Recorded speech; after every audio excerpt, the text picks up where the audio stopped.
Thank you, Zach.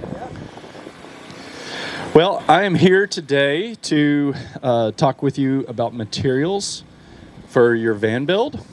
There's a lot of different options out there. It's more than just aesthetics. It's, using the type of materials that are great for a van build for the different temperatures and moving parts. It is a moving vehicle. So we're just going to go through some of the commonly used materials, why they're good. I do want this to be interactive talk, so I want questions, and we're not going to save it for the end. I'll kind of start it off with, going through the common materials, that we use in a van build, at least, and more than just what Moxie Van Co uses. Because there are, we might, as a company, a builder, choose to use certain products, but it doesn't mean they're the only ones and the only right ones. And that's why, it's so great to walk around and see everyone's different van build and how they turn out so different and putting your own flair on it. It's so great to see that. And amongst the professional builders, it would be very boring if every van was the same. But there are some common materials used by everyone. And there's a reason for that. So, and there does, from when I first started van building, there's, it's growing. So there's more manufacturers bringing more materials to the market, and there's getting more and more options every year. So it keeps improving. But anyway, I guess I'll start it off first by talking about on your van build, when you first get your van build, what's some of the first steps, first materials you're going to use, starting on the inside. We can talk about sound dampening. Here's, a typical sound dampening panel. It's sticky backed. There's different thicknesses of this.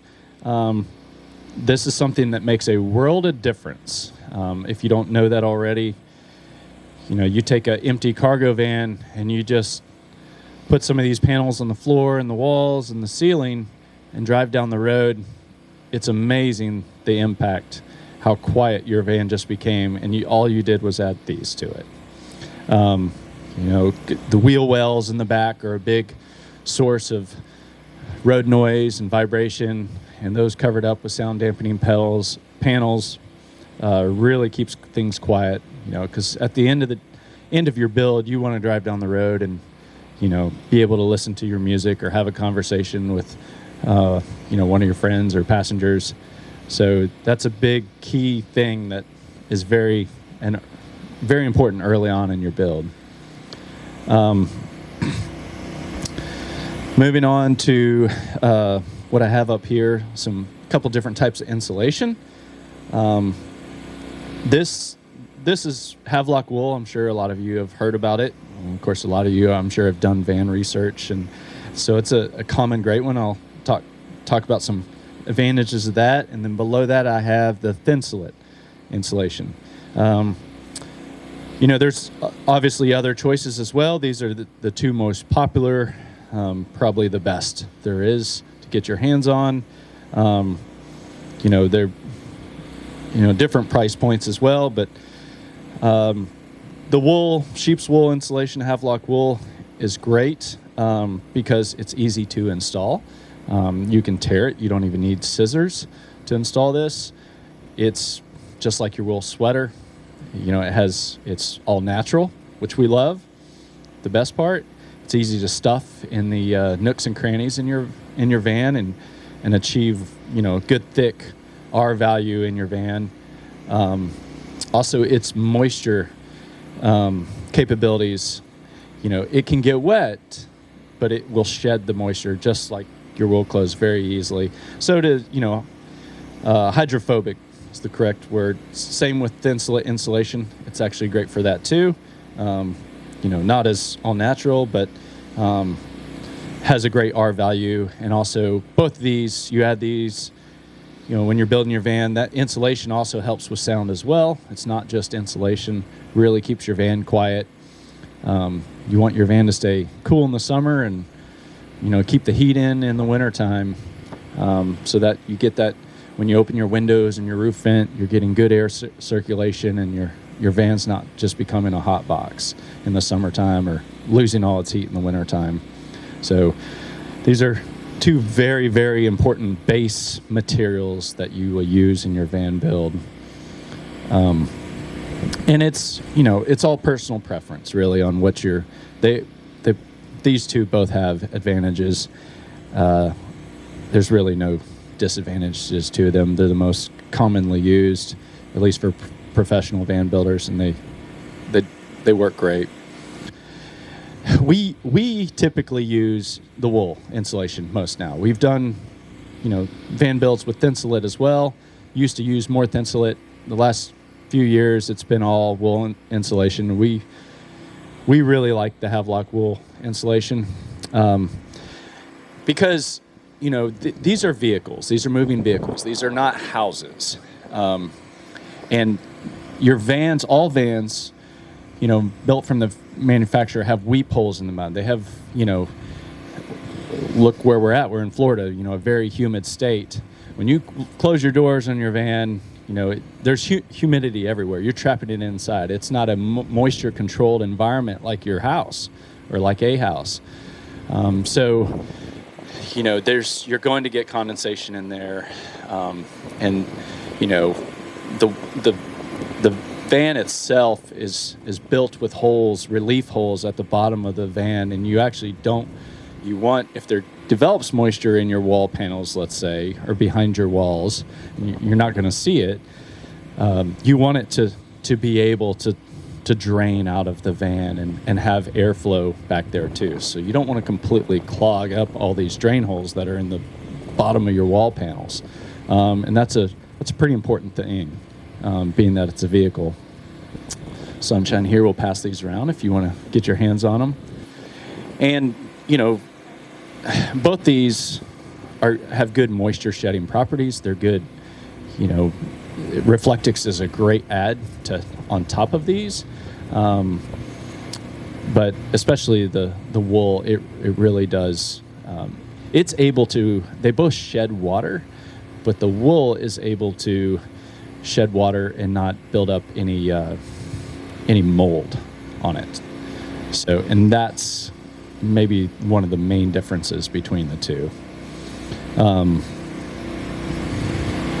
Any other questions before I move on? Yes. I think like the reflectors are maybe right on the walls. Like that's not going to do much. Right? It's not going to do as much, yeah. About what? I haven't used it, so I don't know too much. She's asking about hemp wool, and I really can't speak for that. I have not used it, or actually even come across it. We do work on a lot of, well, it could be great. I'll have to check into that. I love hearing about new things. And we work on, at my shop, work on a lot of DIY vans. We do a lot of different services for everyone. It's not just, we're not just build our own vans. And so we've seen a lot of different materials used, which is really fun, actually. And any other questions about insulation or? So talking about flooring materials, there's a lot of choices out there. Obviously, you want to have a subfloor. Think of it this way: you have your metal floor, your sound dampening there, and some sort of subfloor. There are different ways to do that as well with, like closed cell foam insulation, the hard foam panels that you can put down before your plywood subfloor, which does a whole lot. Is a great add to have good insulation layer on your floor. Some people do not do that, and or just go straight to the subfloor. That's fine as well. That's kind of personal preference. Yeah. A vapor barrier for your walls. It does help. A lot of it depends on the material that you're using for your wall panels, whether you need a vapor barrier. Not as much, no. Yep.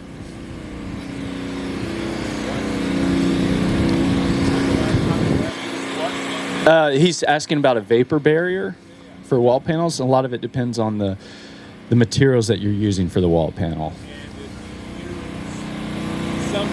With the wool. Yeah.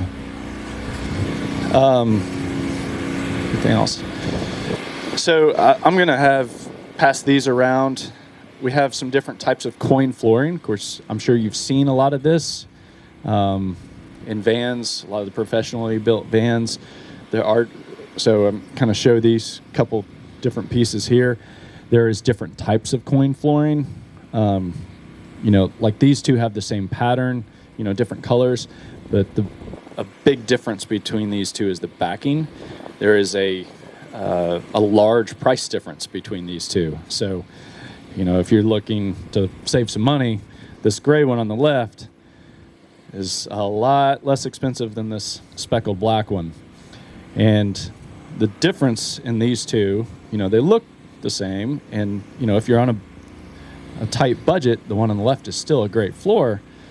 But this one here is much, much more durable, has a lot more, UV resistant, chemical resistant, so it's more than just the look. You want your van to coordinate. You pick out your colors. That's the fun of it. You're building it. But a lot of materials that can look similar can actually be very different in durability.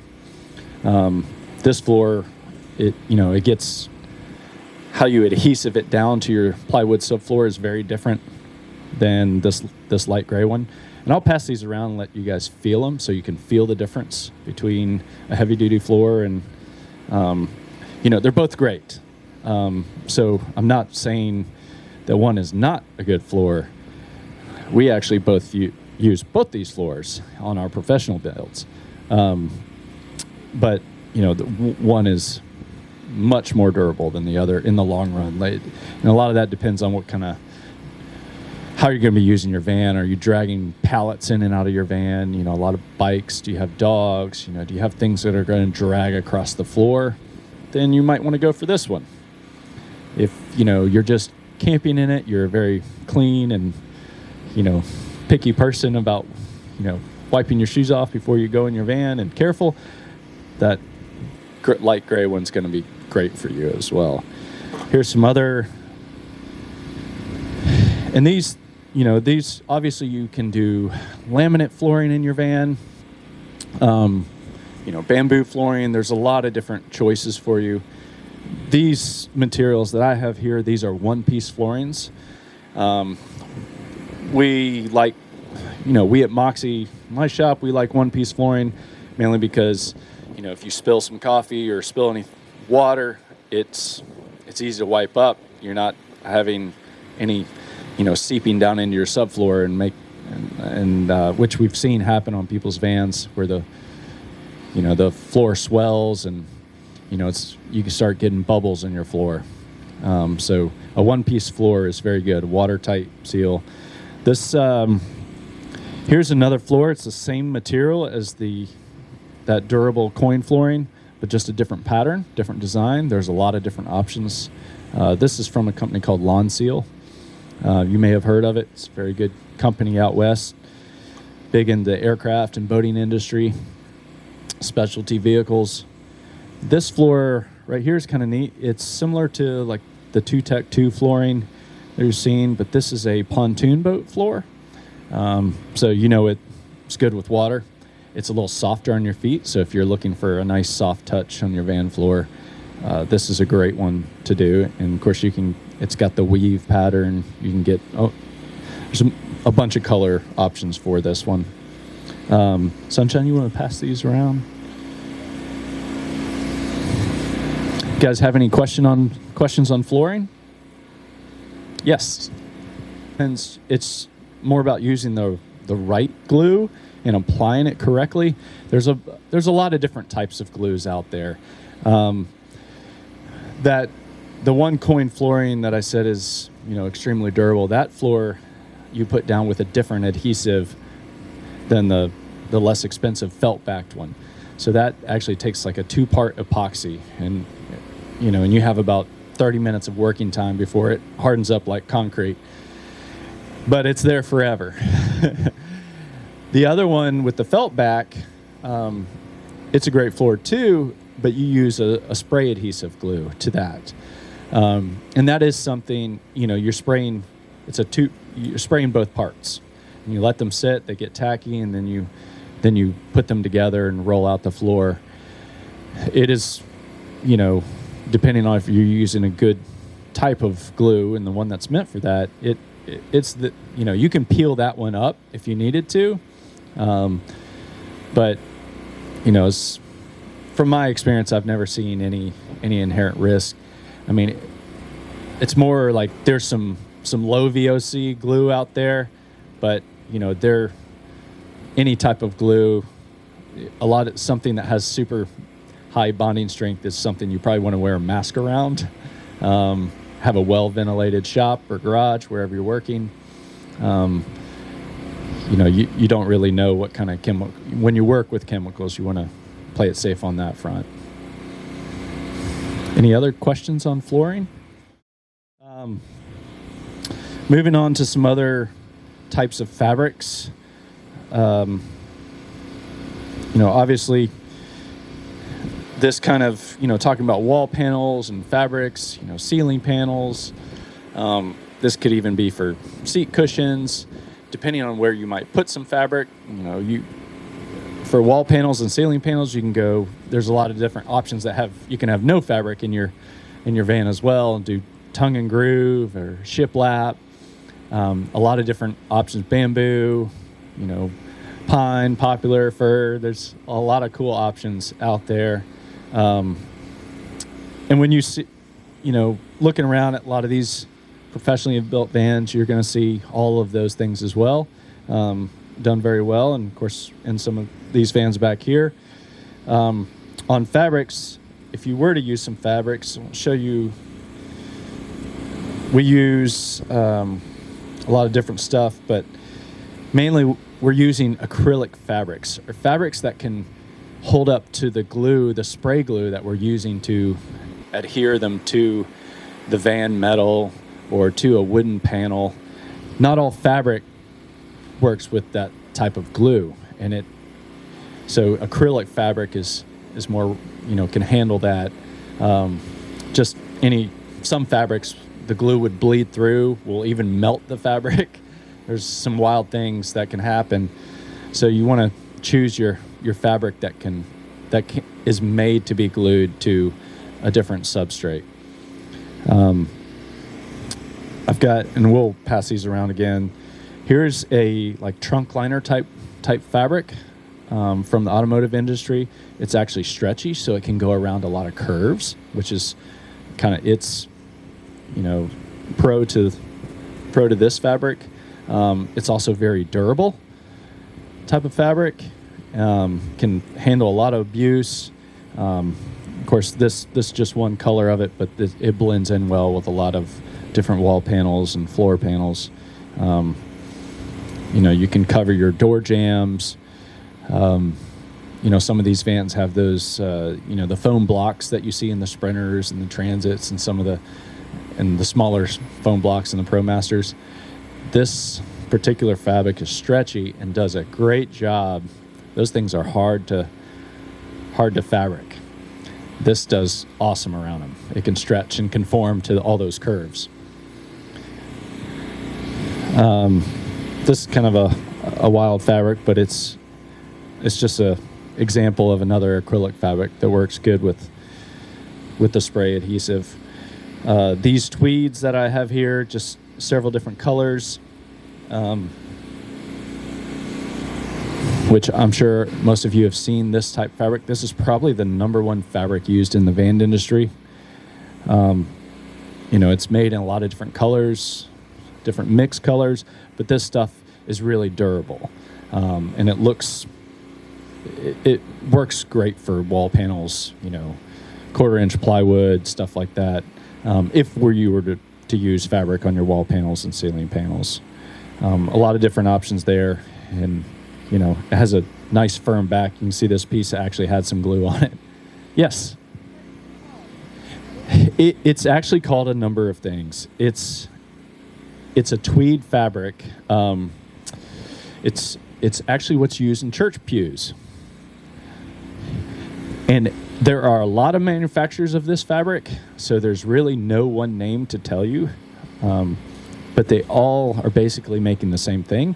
It will, from manufacturer to manufacturer, it'll sometimes end up a different color. It'll have a different name.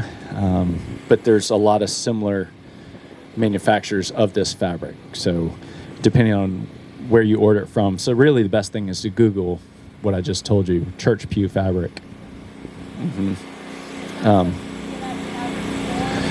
It depends on the fabric store. So yes, you can get it at a fabric store, but it is a commercial fabric. So depending on if that fabric store sells commercial type fabric. And you can also ask them about it, because most fabric stores can order what you need. They might know the manufacturer of that about it, because most of these fabrics are wholesale only. So, they're only going to sell to a fabric store or a van builder. So it's hard for DIYers, the public, to get this fabric. So you can spend a lot of research time trying to find it. But there's some companies too that actually sell this, and I can't think of their name right off the bat. Some actually van part companies, component companies, that sell flooring and fabric as well. Kind of makes it a little easier for the DIYer. Talking about any other questions before I move on to another material? And we can open up the floor afterward too to... Yes?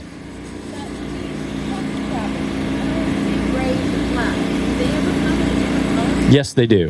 I just didn't bring them. They come in, different colored weaves, like two different color weaves. There's reds, greens, blues. There's quite a few different colors. But you're going to see a lot of grays and blacks.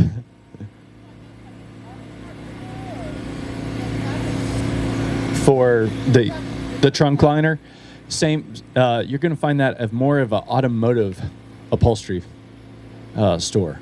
So that's actually a little more easier to find than the tweed fabric. So, but it is very commonly used in the automotive industry. Pretty much every car, you pop the trunk, that's what that stuff is. There's different thicknesses you can get. You want to get one that's fairly thick. It's more durable. But yeah, and a lot of fabric stores or home fabric stores usually aren't automotive fabrics, upholstery fabric stores. Yeah. And again, I would just ask. Just because they don't carry it in the store doesn't mean they can't get it, because they have a lot of manufacturer accounts and they can get different things. And that goes for really all these materials we're talking about today. I guess that's part of the process of, it may be the largest process of building your van, is all the research and the time you spend trying to find these things that you want to put in your van. Hours and hours of computer time, and you're or coming to shows like this and trying to learn all you can. And we're happy to help.